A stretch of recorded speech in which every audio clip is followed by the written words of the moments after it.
Hi guys, നിങ്ങൾ APAAR I D എടുത്തോ? APAAR I D എടുക്കുന്നതിന് വേണ്ടിയിട്ട് ആദ്യമായിട്ട് നമുക്ക് വേണ്ടത് ഡിജി ലോക്കർ ആപ്പാണ്. അത് പ്ലേ സ്റ്റോറിൽ ഡിജി ലോക്കർ സെർച്ച് ബട്ടണിൽ ഡിജി ലോക്കർ എന്ന് അടിച്ചു കൊടുക്കുമ്പോൾ നമുക്ക് രണ്ട് ആപ്പ് കിട്ടും. ഒരെണ്ണം മുകളിലൊരു സ്കൈ ബ്ലൂ കളറിലുള്ളതും വേറെ താഴെ ഒരു വയലറ്റ് കളറിലുള്ളതും. ഈ ക്ലൗഡിൻ്റെ എംബ്ലം ഉള്ളതാണ് ഡിജി ലോക്കർ ആപ്പ്.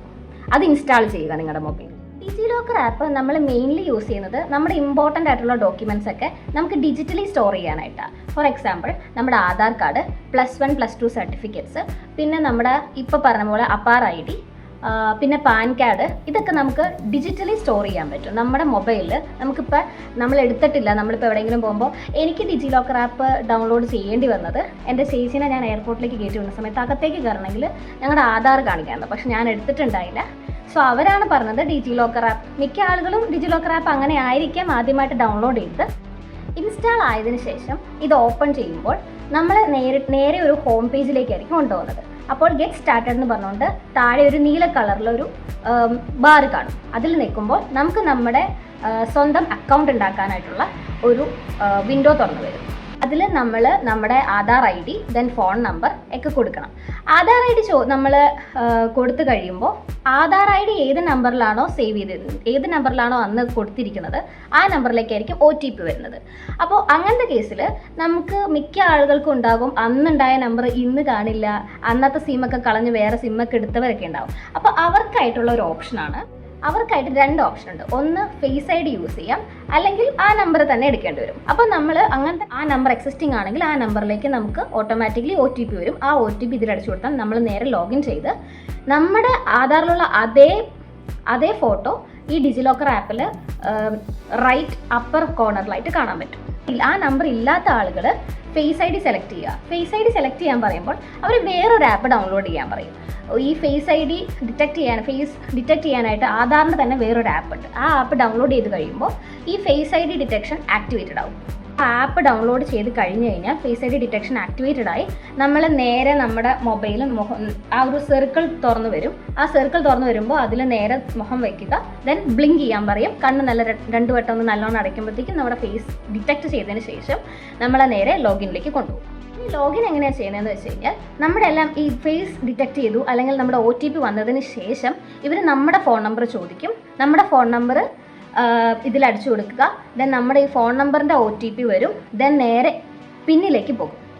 പിൻ മീൻസ് പാസ്വേഡ്. ഈ ഡിജി ലോക്കർ ആപ്പിലേക്ക് നമുക്ക് ലോഗിൻ ചെയ്യണമെങ്കിൽ ഒരു പാസ്വേഡ് വേണം. അതിന് ചില പ്രത്യേകതകളുണ്ട്. ഈ സെക്യൂരിറ്റി പിന്നിന് പ്രത്യേകത എന്താണെന്ന് വെച്ച് കഴിഞ്ഞാൽ മിറേർഡ് ആയിട്ടുള്ള നമ്പേഴ്സ് പാടില്ല, അതായത് റിപ്പീറ്റേഷൻ നമ്പേഴ്സ് പാടില്ല എന്നുള്ളതാണ് ഇതിൻ്റെ മെയിൻ പ്രത്യേകത. അതുകൊണ്ട് 1 1 0 0 അതൊക്കെ ശ്രദ്ധിച്ച് വേണം പിൻ ജനറേറ്റ് ചെയ്യാനായിട്ട്. ഇൻ കേസ് നേരത്തെ ആരെങ്കിലും ഡിജി ലോക്കർ ആപ്പ് യൂസ് ചെയ്തിട്ടുണ്ട്, നിങ്ങൾ നേരെ ലോഗിനിലേക്കാണ് കൊണ്ടുവന്നത്, അല്ല ക്രിയേറ്റ് അക്കൗണ്ടിലേക്കല്ല, നേരെ ലോഗിനിലാക്കിയാണ് കൊണ്ടുവന്നതെങ്കിൽ നിങ്ങൾക്ക് ലോഗിൻ പിന്ന് ഓർമ്മയില്ലെങ്കിൽ പിന്നടിച്ച് വെറുതെ സമയം കളയാണ്ട് നേരെ ഫോർഗോട്ട് പിന്നിലേക്ക് ചെയ്യുക. കാരണം നിങ്ങളെങ്ങാനും പിന്നടിച്ച് സമയം കളഞ്ഞ് ഇനിയിപ്പോൾ ഇൻ കേസ് നിങ്ങളുടെ പിന്ന് തെറ്റിപ്പോയി കഴിഞ്ഞ് കഴിഞ്ഞാൽ വേറെ പ്രശ്നങ്ങളിലേക്ക് നയിക്കാം. ഞാൻ ഇത് പറയാനുള്ള കാരണം എന്താണെന്ന് വെച്ച് കഴിഞ്ഞാൽ എൻ്റെ ഒരു ഫ്രണ്ട് പിന്നെ അവൾക്ക് ശരിക്കും പറഞ്ഞാൽ കൺഫേംഡ് അല്ല, അവൾക്ക് അത് കോൺഫിഡൻ്റ് അല്ലായിരുന്നു. എങ്കിലും ആളിങ്ങനെ അടിച്ചിട്ട് അത് ടെമ്പററിലി ലോക്ക്ഡ് ആയി പോയായിരുന്നു. ഡിജി ലോക്കർ ആപ്പിലേക്ക് കയറാൻ പറ്റാത്ത, ലൈക്ക് നിങ്ങൾക്ക് ഫോർഗോട്ട് പിൻ അടിച്ചിട്ടും വേറെ പിൻ ജനറേറ്റ് ചെയ്താലും ഒരു കാര്യമില്ലാത്ത അവസ്ഥ. അപ്പോൾ ഇൻ കേസ് ഇനി അങ്ങനെ വന്നവരുണ്ടെങ്കിൽ അവർക്ക് ഒരു 24 ഹവേഴ്സിന് വരും. ഇപ്പോൾ ഇത് ഇന്ന് ഉച്ചയ്ക്കാണ് നിങ്ങൾ ചെയ്തെങ്കിൽ നാളെ ഉച്ച വരെ വെയിറ്റ് ചെയ്യുക, അതിന് ശേഷം ഇനി ഫോർഗോട്ട് പിൻ അടിക്കാൻ നോക്കുക. അല്ലാത്തവരാണെങ്കിൽ നേരെ ഫോർഗോട്ട് പിന്നിലേക്ക് പോവുക. വെറുതെ എനിക്ക് ഓർമ്മയുണ്ട് എന്ന് വിചാരിച്ചിരിക്കാണ്ട് നിങ്ങൾ അത് ഫോർഗോട്ട് പിന്നിലേക്ക് പോവുക, നേരെ ഒരു പുതിയ പിന്ന് ജനറേറ്റ് ചെയ്യുക, സ്ക്രീൻഷോട്ട് എടുക്കുക, ദെൻ ലോഗിൻ ചെയ്തിട്ട് നേരെ കയറുക. അപ്പോൾ നിങ്ങളുടെ ഹോം പേജിൽ റൈറ്റ് അപ്പർ കോർണറിലായിട്ട് നിങ്ങളുടെ ആധാറിലുള്ള അതേ ബ്യൂട്ടിഫുൾ ഫോട്ടോ മുകളിൽ വരും. അപ്പോൾ നിങ്ങൾ പാനിക്കൊന്നും ആവേണ്ട ആവശ്യമില്ല. ഒരു 24 ഹവേഴ്സ് കഴിഞ്ഞിട്ട് പിറ്റേ ദിവസം തന്നെ ചെയ്യുക. പിന്നെ പ്രത്യേകിച്ച് പറയാനുള്ള കാരണം എന്താണെന്ന് വെച്ച് കഴിഞ്ഞാൽ ഇപ്പോൾ APAAR I D 23rd last date പറഞ്ഞിരുന്നത്. ഞാൻ പറയുന്നത് കുഹാസ് യൂണിവേഴ്സിറ്റീൻ്റെ കേസിലാണ്. എല്ലാവർക്കും അങ്ങനെയല്ല. ഞാൻ ഒരു മെഡിക്കൽ സ്റ്റുഡൻ്റ് ആണ്. അപ്പോൾ എനിക്ക് അതിനനുസരിച്ച് ഞങ്ങൾക്ക് ഇപ്പോൾ ഇത് അപ്ഡേഷൻ്റെ സമയം ആയപ്പോഴേക്കുമാണ് ലാസ്റ്റ് മിനിറ്റിലാണ് ഞങ്ങളെല്ലാം അറിഞ്ഞത്. അപ്പോൾ കുറേ പേർക്ക് അത് അറിയത്തില്ലായിരുന്നു. അപ്പോൾ അങ്ങനത്തെ ഒരു ഇഷ്യൂ വന്നപ്പോഴാണ് ഞാൻ ഈ വീഡിയോ ഇടാമെന്ന് വെച്ചത്. അപ്പോൾ ഈ 23rd എൻ്റെ ഫ്രണ്ടിന് അത് ടെമ്പററി ലോക്ക്ഡായി പോയതും. അപ്പോൾ ഓൾ നല്ല പാനിക്കായി. അപ്പോൾ നിങ്ങളാരും പാനിക് ആവേണ്ട ആവശ്യമില്ല. പെട്ടെന്നായിരുന്നു ഞങ്ങൾക്ക് കുഹാസിൻ്റെ ഒരു അപ്ഡേഷൻ കിട്ടിയത്. അപ്ഡേറ്റ് അതായത് കുഹാസ് സൈറ്റിൽ ഞങ്ങൾക്ക് ഈ ID ചെന്നിട്ട് ഈ അപ്പാർ ID ചെന്നിട്ട് അപ്ഡേറ്റ് ചെയ്യണമായിരുന്നു. പക്ഷേ കുഹാസ് ഞങ്ങൾക്ക് അത് എക്സ്റ്റെൻഡ് ചെയ്ത് തന്നതുകൊണ്ട് ഞങ്ങൾക്ക് പിറ്റേ ദിവസം ഉച്ചയ്ക്ക് തന്നെ ചെയ്യാൻ പറ്റി. അപ്പോൾ നിങ്ങളും പാനിങ് ആവേണ്ട ആവശ്യമില്ല. 24 hours കഴിഞ്ഞിട്ട് ഒന്നുകൂടെ ചെയ്താൽ മതി. നിങ്ങളുടെ അപ്പാർ ID നിങ്ങൾക്ക് കിട്ടും. ലൈക്ക് ഡിജി ലോക്കറിലേക്ക് നിങ്ങൾക്ക് ലോഗിൻ ചെയ്യാൻ പറ്റും. ഇനി അപ്പാർ ID ഡിജി ലോക്കറിലേക്ക് ലോഗിൻ ചെയ്ത് കഴിഞ്ഞാൽ എങ്ങനെ എടുക്കാം? അപ്പാർ ID നിങ്ങൾക്ക് വളരെ സിമ്പിളായിട്ട് എടുക്കാൻ പറ്റും. നിങ്ങൾ ലോഗിൻ ചെയ്തു, നിങ്ങളുടെ ഹോം പേജ് എത്തി. നിങ്ങൾ സെർച്ചിൽ നോക്കുക. അപ്പോൾ അതിൽ അപ്പാറിന് അടിക്കുക, APAAR അടിച്ചു കൊടുക്കുമ്പോൾ അപ്പാർ ID ഡൽഹി സംതിങ് അങ്ങനെ എന്തെങ്കിലുമൊക്കെ വരും. അപ്പോൾ അതിൽ നെക്കി കഴിയുമ്പോഴത്തേക്കും നേരെ നിങ്ങളുടെ ഇൻഫോർമേഷൻസ് ഡിജി ലോക്കർ തന്നെ അപ്ലോഡ് ചെയ്തിട്ടുണ്ടാവും. ചില ഇൻഫോർമേഷൻസ് ഞാൻ പറയുന്ന കേസ് എന്ന് പറഞ്ഞു കഴിഞ്ഞാൽ കുഹാസ് കുട്ടികളുടെ കേസുകളാണ്. കുഹാസ് യൂണിവേഴ്സിറ്റി അണ്ടറിലുള്ള കുട്ടികളുടെ കേസ്. അവർക്ക് വരുന്നത് നമ്മുടെ പേരും ഡേറ്റ് ഓഫ് ബർത്തും ജെൻഡറും ഒക്കെ ഡിജി ലോക്കർ തന്നെ അതിൽ അപ്ലോഡ് ചെയ്തിട്ടുണ്ടാവും. പിന്നെ നമുക്ക് ഫില്ല് ചെയ്യേണ്ടത് identity value, select identity type, select admission year, പിന്നെ ഒരു select I am a student of എന്ന് പറഞ്ഞുകൊണ്ടുണ്ട്. അപ്പോൾ ആദ്യം നമ്മൾ ഐഡൻറ്റിറ്റി ടൈപ്പിൽ നമ്മുടെ രജിസ്ട്രേഷൻ നമ്പർ സെലക്ട് ചെയ്യുക. ഐഡൻറ്റിറ്റി വാല്യൂൻ്റെ അവിടെ നമ്മുടെ സ്റ്റുഡൻറ്റ് ID 2020 കയറിയവരാണെങ്കിൽ അത് സ്റ്റാർട്ട് ചെയ്യുന്നത് 2020 എന്നായിരിക്കും. 2022 2022 എന്നായിരിക്കും സ്റ്റാർട്ട് ചെയ്യുന്നത്. 2019 ആണെങ്കിൽ 2019 എന്നായിരിക്കും സ്റ്റാർട്ട് ചെയ്യുന്നത്.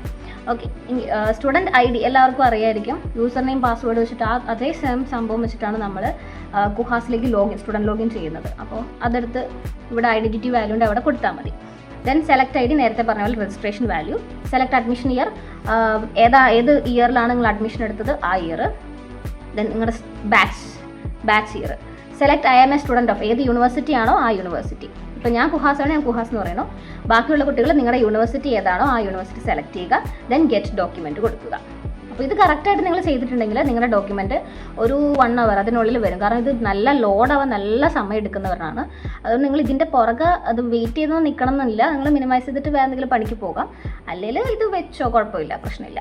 അപ്പോൾ നിങ്ങൾക്ക് മനസ്സിലായെന്ന് ഞാൻ വിചാരിക്കുന്നു. ഞാൻ കുറച്ച് സ്പീഡിലാണ് സംസാരിക്കുന്നത്, എനിക്കറിയാം. നിങ്ങളൊരു ഇത് മനസ്സിലാക്കി ചെയ്യുക. ഓക്കെ, പിന്നെ നിങ്ങൾക്ക് പറയേണ്ട ആവശ്യമില്ല. ഫോർ കുഹാസ് സ്റ്റുഡൻസ് ഞാൻ പറയേണ്ട ആവശ്യമില്ല. നിങ്ങൾ കുഹാസിൽ ചെന്നിട്ട് വെബ്സൈറ്റിൽ ചെന്നിട്ട് അതിൽ സ്റ്റുഡൻറ്റ് ലോഗിൻ ചെയ്യുക. നിങ്ങളുടെ user name and password student ID ആണെന്നറിയാം. അത് നമ്മൾ ചെയ്യുക. ക്യാപ്ച അടിച്ചു കൊടുക്കുക. ഡേറ്റ് ഓഫ് ബർത്തും ക്യാപ്ച അടിച്ചതിന് ശേഷം ലോഗിൻ ചെയ്യുന്നു. അപ്പോൾ നമ്മളവിടെ updation of ABC or APAAR എന്ന് കാണും. അത് അപ്ഡേറ്റ് ചെയ്യുക. അത് കയറി കഴിയുമ്പോൾ തന്നെ അവിടെ നമ്മുടെ ABCക്ക് ഒരു ടാബ് ഉണ്ടാവും, അപ്പാറിന് ഒരു ടാബ് ഉണ്ടാവും. രണ്ടും സെയിം നമ്പറാണ്. ഈ ഡോക്യുമെൻറ്റ് കിട്ടിക്കഴിയുമ്പോൾ ആ ഡോക്യുമെൻറ്റിൽ നമുക്ക് അപ്പാർ ID എന്ന് പറഞ്ഞ് കാണാൻ പറ്റും. ആ അപ്പാർ ID വേണം. ഈ രണ്ടിടത്തും സെയിം ആണ്. ABCയും അപ്പാറും സെയിം ആയിട്ട് അടിച്ചു കൊടുക്കുക. ദെൻ സേവ് എന്ന് അടിക്കുമ്പോൾ സേവ്ഡ് സക്സസ്ഫുള്ളി എന്ന് മുകളിൽ കാണാൻ പറ്റും റെഡ് കളറിൽ. Then it's saved, finish. അത്രേ ഉള്ളൂ. അപ്പോൾ എല്ലാവരും സമയം കളയാണ്ട് പെട്ടെന്ന് പോയി ചെയ്യുക. കുഹാസ് എക്സ്റ്റെൻഡ് ചെയ്തിട്ടുണ്ട് ലാസ്റ്റ് ഡേറ്റ്. എന്നാന്നുള്ള ഇതുവരെയും തീരുമാനിച്ചിട്ടില്ല. എല്ലാ കുട്ടികളുടെയും ഇത് മനസ്സിലാക്കിയിട്ട് അവർ എക്സ്റ്റെൻഡ് ചെയ്ത് തന്നിട്ടുണ്ട്. Thanks to Kuhas. Okay, bye. അപ്പോൾ ഗൈസ് ബൈ. എന്നെ സഹിച്ചുന്ന എല്ലാവർക്കും ബൈ. അല്ല, അങ്ങനെ വേണ്ടല്ലേ.